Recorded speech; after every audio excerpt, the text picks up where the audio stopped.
예. 민수기 이제 21장 21절로 31절 마지막 단락 본문을 봅니다. 이스라엘이 아모리 왕 시혼에게 사신을 보내어 이르되 우리에게 당신의 땅을 지나가게 하소서.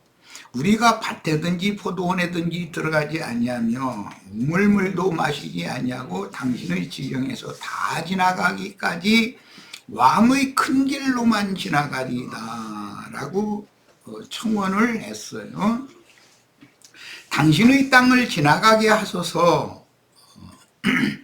그런데 당신의 땅이라는 것은 시온 왕의 밭이나 포도원을 지나간다라는 말과 같은 그런 뜻이니까 이 말은 기독교계에 대한 선전포고죠.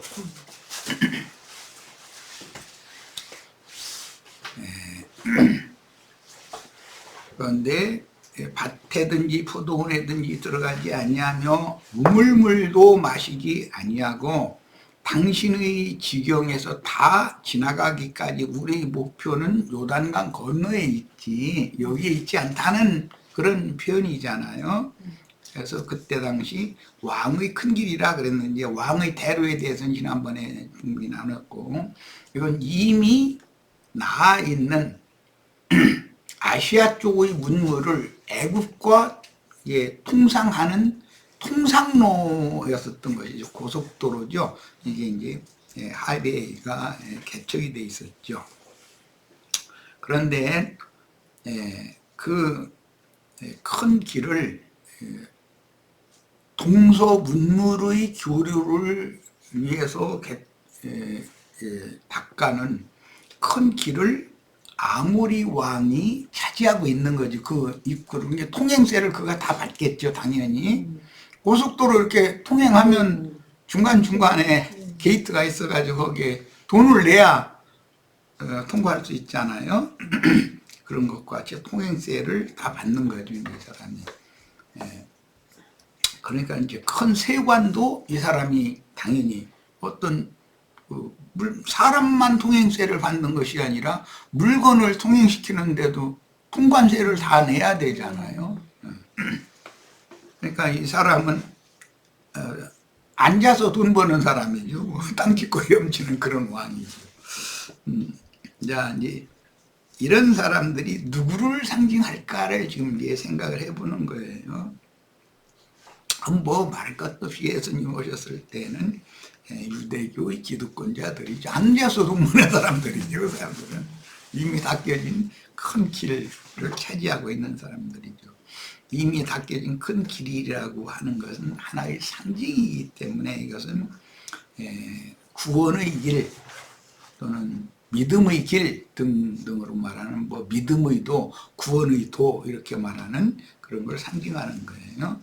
자, 본문은 이제 왕의 큰 길이라는 말은 이미 닦여진 무용로였는데 영적으로는 믿음의 도에 대한 모형이므로 유대교인들의 전통적인 구원의 길인 율법 행위로 하나님의 영광에 이를 수 있다고 굳게 신봉하는 유대교의 전통과 율법 교리의 도를 상징한다. 그때 당시 그런 큰 길이 닦여져 있었다는 것이죠. 그런데 주님은 그 길을 무시하고 새롭고 산 길을 새로 길을 내려오셨죠.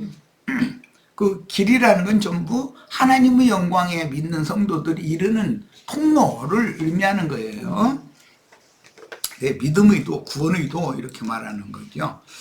자, 우리 인생도 인생 길이라는 것이 있지 않나요? 어떤 사람은 길이 너무 험난하다라는 말은 인생길이, 인생을 걷는 인생길이 그렇게 호락호락하고 싶지 않게 하나님의 안배를 하셨다. 이제 그런 거 우리 이제 앞에 우리 윤자매가 있는 걸 보면 내가 신기하게 느껴요.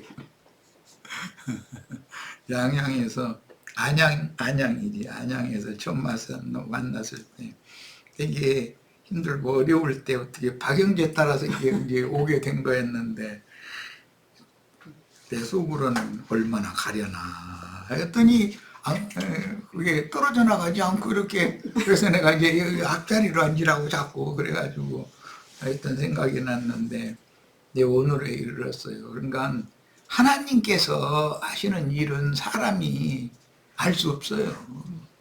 알 수 없어요. 어떤 상황을 보고 뭐 어젯밤에 창세기 15장을 내가 여러 번을 읽고 또 읽고 뻔히 아는 성경인데도 이제 인을 더 새기느라고 한 너댓 번을 이렇게 일찍 잠버라 싶어서 그냥 눈이 감길 때까지 읽겠다 싶어서 책 펴놓고 읽고 또 읽고 읽고 또 읽고 그러다가 그냥 잠이 들었는데 그 꿈을 꾼 거거든.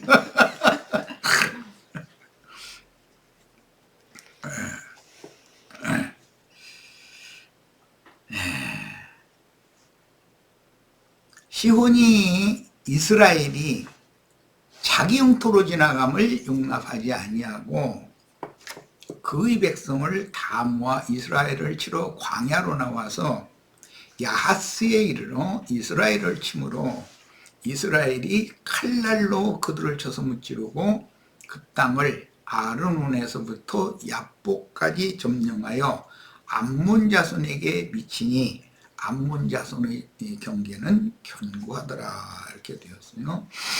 아모리 왕 시혼이 그 대로를 차지하고 사람이나 물품의 그 통관세를 받는 그런 유리한 조건에 있는 왕이었다는 거예요.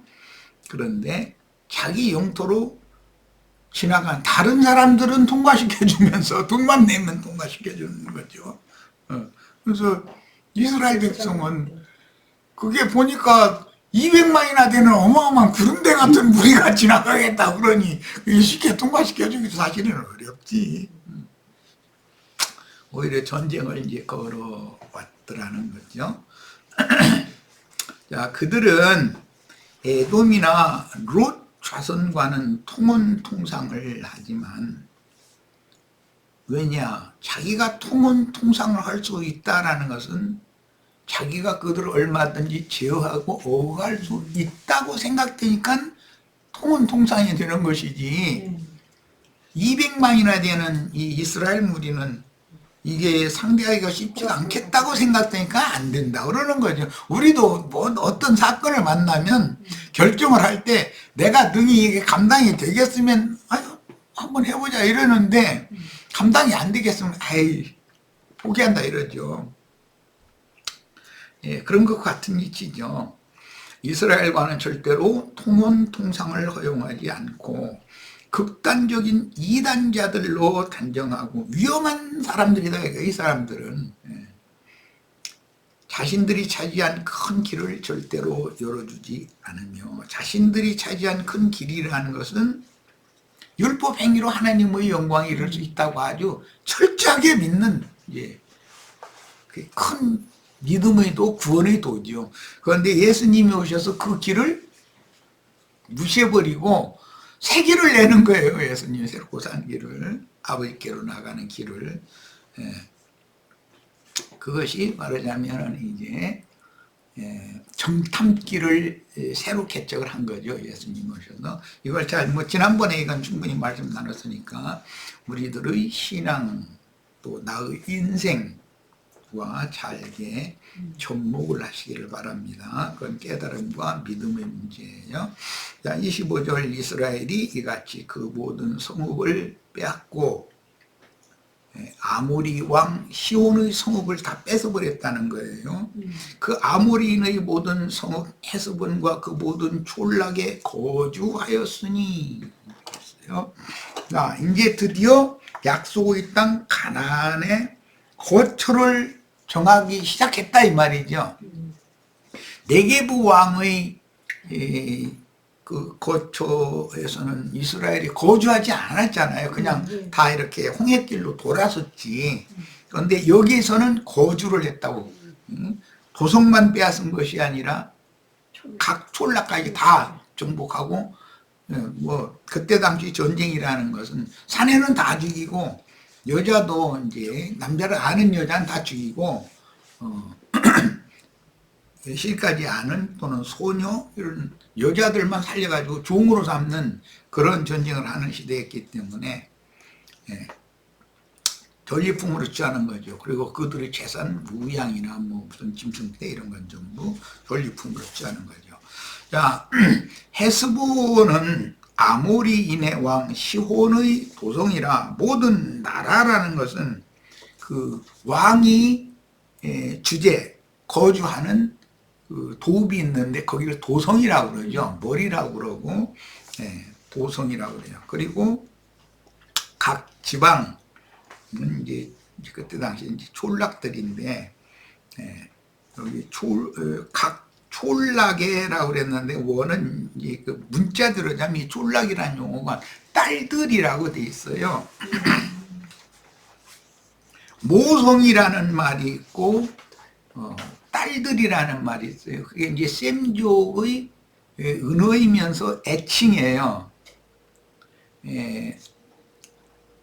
미국에 있는 그 니나 자매님이나 다른 유형배님이나 다른 그 지체들이 미국에 이제 거주하고 계신데 조국이라고도 하지만 조국이라는 건 이제 남자기 뭐 조상의 나라다 이제 그 말이죠. 그런데 모국이라고도 그러죠. 모국 방문을 한다 뭐 이런 표현을 하잖아요. 그렇게 이게 셈족 언어인 거예요. 그래서 어머니, 아버지라고 본다 이거. 그건 자기가 태어난 나라, 또 자기가 태어난 어떤 고향을 어머니의 품과 같이 여긴단 말이야. 그리고 그곳에는 아버지께서 물려주신 유산이 있잖아요. 농토면 농토가 있고 집도 있고 다 그러잖아요. 이런 것이 셈족의 정신세계를 대변하는 용어인 거예요. 자, 시혼이 그 전 모압 왕을 치고, 그러니까 아모리 왕 시혼이 원래 그 땅에 거주했었던 것이 아니고 그 땅 원래의 주인은 모압 족속이었다는 거잖아요. 룻 자손.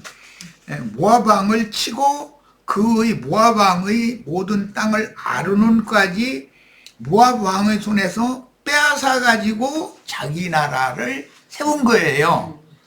그런데 지금 하나님의 백성을 통해서 이 아모리 왕을 완전히 진멸해버리고 이스라엘 12지파 중에 이제 2지파 반인데 2지파의 기업으로 남북 왕국을 줬단 말이에요. 거기를.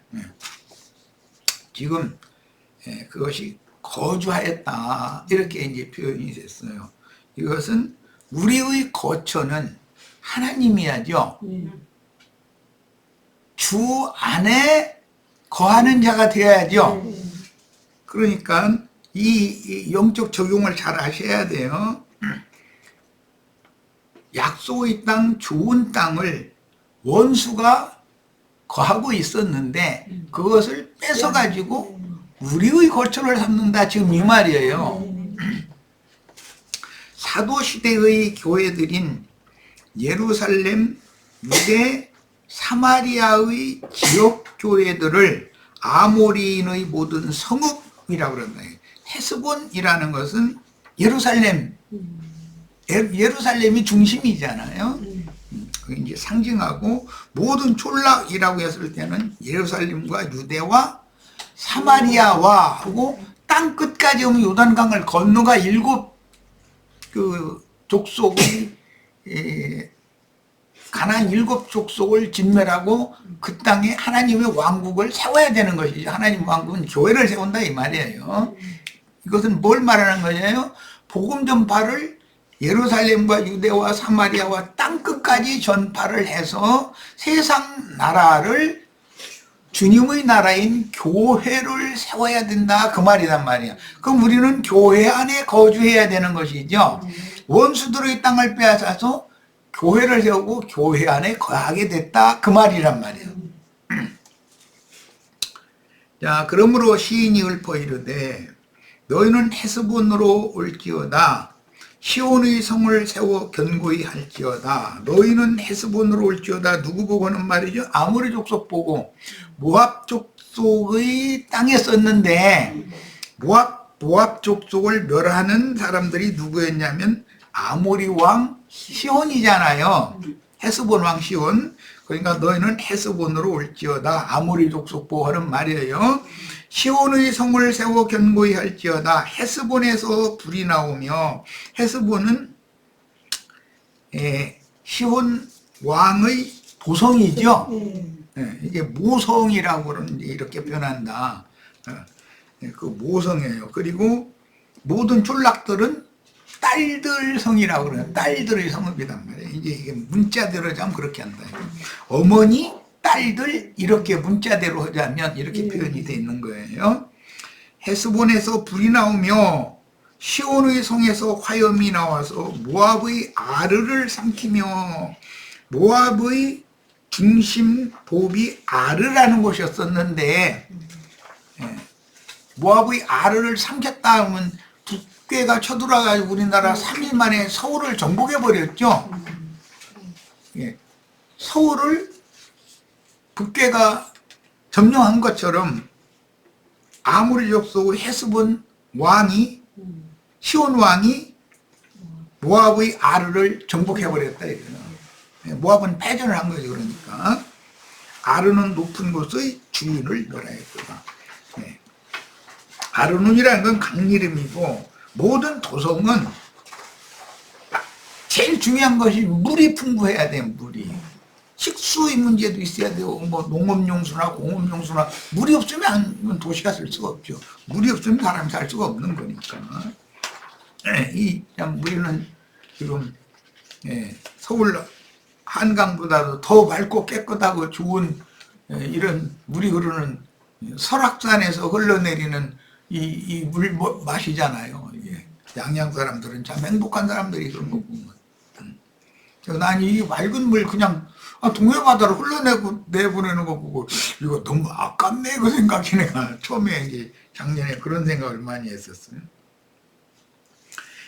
아루는 높은 곳의 주인이라는 것이 그때 당시는 모압이었는데, 모압이 아모리 족속의 시온 왕에게 그 땅을 뺏긴 거죠. 말하자면 상황을 이렇게 이제 시인의 노래로 표현을 하고 있어요. 모압아 네가 화를 당하였도다. 그모스의 백성아 그랬어요. 모압의 신 이름이 그모스란 말이에요.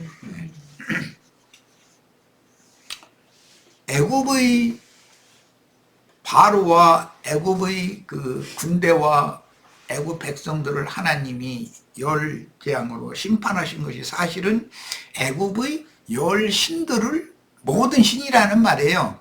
애굽의 모든 신들을 하나님이 심판했다 그 말이잖아요. 세상 신들을 하나님이 심판해야 주님이 교회를 세울 수 있는 거 아니에요. 그모스의 백성아 네가 멸망하였도다.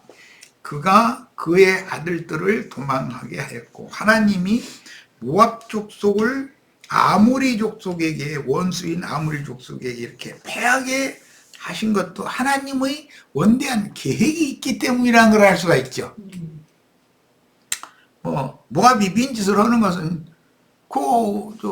아브라함의 친족이면 야훼 하나님을 믿어야 되는데 그모스 신을 믿었으니까 이게 빈짓하는 것이고, 그가 그의 아들들을 도망하게 하였고, 그는 헤스본 왕 시혼을 말하는 것이죠.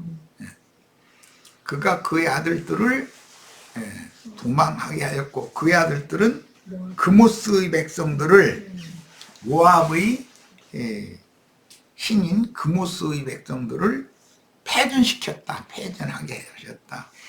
그의 딸들을 아까 내가 그 촌락들이라고 한 것을, 그 다음에 도성이라고 한 것은 모성이라고, 어머니라고 표현을 했고, 지방 성읍들은 딸들이라고, 이건 셈족이 사용하는 애칭이고 은어예요.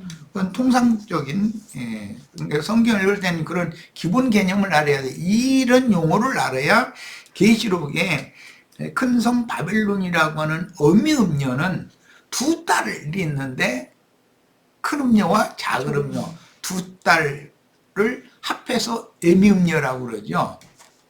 그렇게 표현하는 그 셈족의 그 언어 관습을 이해를 잘 하셔야 돼요.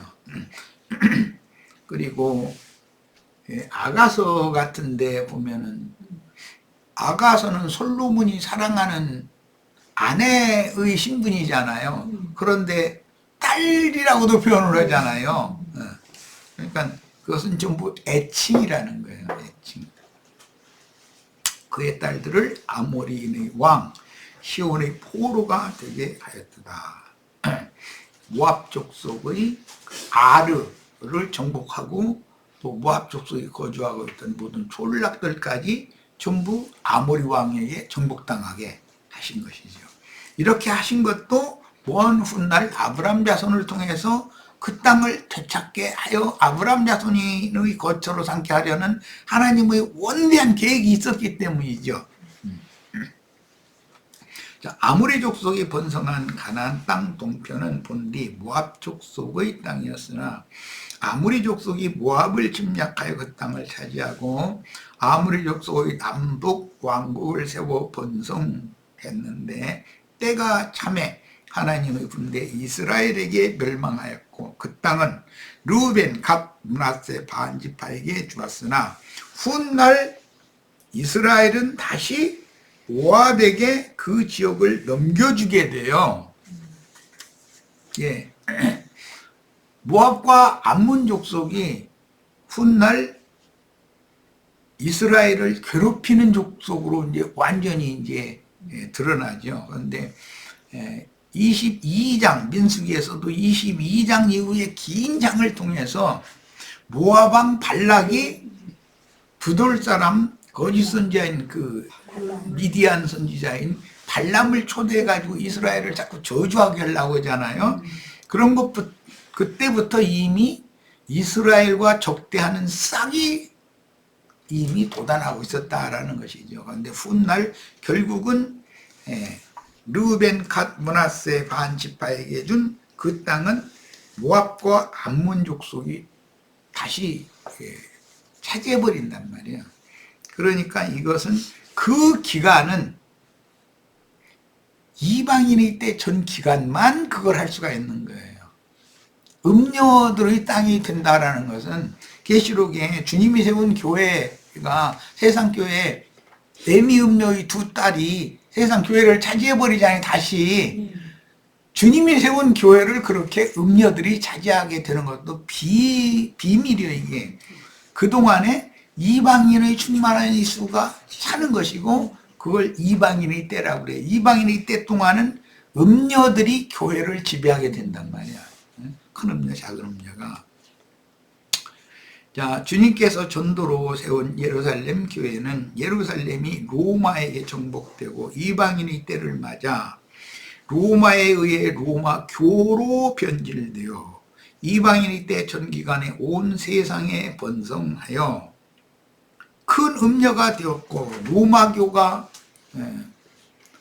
스페인을 또 포르투갈 그 지역을 통해서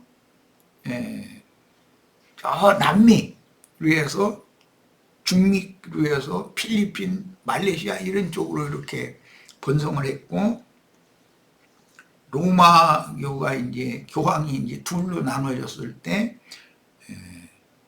이스탄불에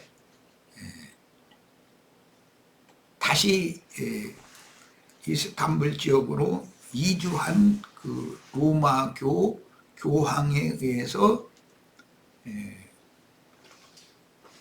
히랍 아이고 오늘날 거 그리스 아닙니다. 히랍 정교회 그 다음에 오늘날의 뭐 옛날 소련 지역이었던 유고슬라비아니 뭐 오늘날의 무슨 뭐 바키아라고 하는 그 단어가 들어가는 많은 나라들이 지금 독립을 해가지고 그런 쪽으로 해서 그 극한 북방인 모스크바, 러시아 지역까지 이렇게 북쪽으로 올라가는 정교회, 그러니까 남방으로 내려간 로마교가 있었고 북방으로 올라간 로마교가 있었죠. 그래서 이제 두 로마교 세력이 번성을 했고, 종교 개혁이 일어난 이후에 영국에서 이제 박해를 피해서 대서양을 건너서 미국으로 건너간 이제 청교도 무리들이 미국이라는 나라를 세우게 되어졌는데, 이제 개신교의 근원이죠. 그 개신교가 또 다시 동방 쪽으로 일본이나 중국이나 우리나라 쪽으로 들어왔는데 제일 번성한 것이 한국이죠. 이제 한국이 오히려 선교사들을 전 세계, 한때는 제일 많이 파송하는 전 세계에서 그런 나라로 번성하게 됐죠. 그런데 그렇게 흥왕을 하는 것은 곧 타락을 상징했다. 인수가 늘어나고 돈이 많이 모이면 타락과 당연히 결탁되니까. 자, 그러니까 온 세상에, 이방인이 때전 기간 온 세상에 로마교가 번성하고 큰 음료가 되었는데, 종교개혁으로 작은 음료인 개신교계를 상징하는 암몬의 나라가, 모압의 나라는 로마교로 실현이 되는 거죠. 큰 음료니까. 암몬의 나라는 작은 음료인데 개신교라고 그래요. 함께 이어지지만 타락교회만 번성하는 것이 아니라는 거예요. 하나님은 암암리에 모든 세대마다 발에게 무릎을 꿇지 않은 7천을 보존해 두신다. 그러니까 모든 세대마다 이 타락한 세속교계로부터 박해당하고 반대당하는 진리의 교회들이 있었다는 것이죠. 암암리에. 그래서 주님의 교회도 반드시 세상 끝에는 회복이 되어져서 하늘의 장자교회로 나타나게 된다. 이것은 이제 교회사로, 가나안 땅 정복 전쟁이 교회사로 그대로 정복이 되는 것을 알 수가 있어요. 많은 물 위에 땅의 7머리 짐승들인 땅의 왕족들을 타고 앉은 큰 음녀인 기독교계는 바다 짐승의 10뿔에 의해서 벌겨 벗겨지게 된다. 그들이 얼마만큼 타락한 것을 기독교계는 자칭 나는 과부가 아니고 여왕이라고 자부할 정도로 그렇게 권세를 누리고 있었는데,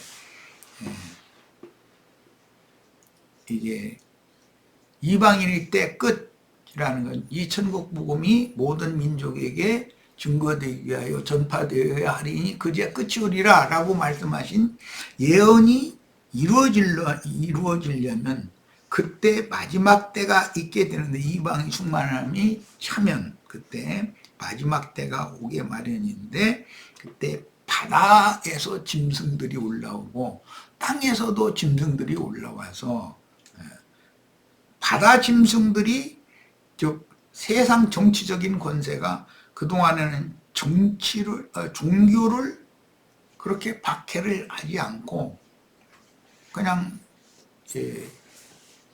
둘이 잘 이렇게 친구처럼 지내는 것이죠. 그러다가 이 종교 세력들이 정치 세력에 대해서 저항을 하게 된다든지, 그렇게 되면 바다 짐승이 결국은, 바다 짐승이 힘을 가지고 있으니까 종교적인 땅의 짐승들을 완전히 쓸어버리는 때가 온다는 것이죠. 그때 어떻게 하느냐, 큰 음료를 벌거벗기고 완전히 불로 살라버린다, 이렇게 표현이 되어 있어요. 자, 성경은 세속교계를 큰 성 바벨론이라고 하며, 이 큰 성 바벨론이 멸망하는 그 내용은 계시록에서는 아마겟돈 전쟁이라고 그러죠. 그런데 그때는 서방 세력이 세상의 큰 바다에서 올라오는 큰 군왕의 세력이란 말이에요. 오늘날로 말하자면 미국이나 영국이나 프랑스나 뭐 독일이나 이탈리아나 이런 나라 세력을 서방 세력이라고 그러죠. 그 서방 세력에 일본이나 한국도 끼어들고 있는 중이죠, 지금. 그런데 이제 한국은 많이 한참 이렇게 쭉 올라가다가 지금 이 윤 정권이 들어서면서부터는 조금 이게 도태되는 상태가 됐는데 그런 상황이고, 그 1000년이 차면 이스라엘이 예루살렘 교회 회복 이후에 그 1000년이 차면 곡과 마곡의 전쟁이라고 하죠. 그때는 아마겟돈 전쟁이라고 하지 않고 그 곡과 마곡에 대한 예언이 에스겔서에 나와 있죠. 어제 우리 성경 읽기 할 때 그 부분을 읽었어요.